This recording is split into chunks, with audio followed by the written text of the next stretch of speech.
Hi friends, welcome to my channel.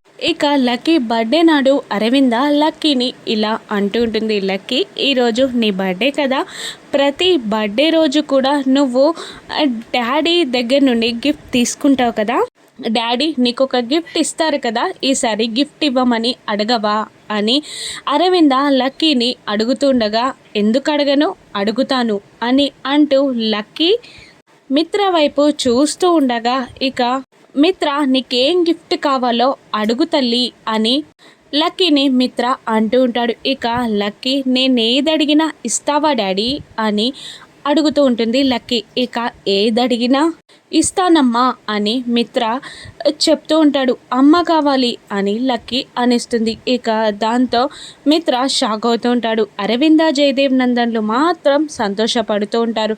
Devayani Manisha కూడా shock అవుతూ ఉంటారు. ఇక లక్కీ ఇలా అంటుంటుంది, అవును నాకు అమ్మ కావాలి, లక్ష్మి అమ్మే అమ్మలా కావాలి, మీరిద్దరూ కలిసిపోంది డాడీ, అమ్మ నువ్వు కలిసుంటే నాకు చూడాలని ఉంది, లక్ష్మి అమ్మే నాకు అమ్మలా కావాలి అని లక్కీ అడుగుతుండగా మిత్ర బాధగా లక్ష్మి వైపు చూస్తుండగా లక్ష్మి కూడా బాధపడుతూ ఉంటుంది. మనీషా మాత్రం షాక్ అవుతూ ఉంటుంది. ఇక మిత్ర ఏం ఆన్సర్ చెప్తాడు, లక్కీ కోసం లక్ష్మిని భార్యలా యాక్సెప్ట్ చేస్తాడా?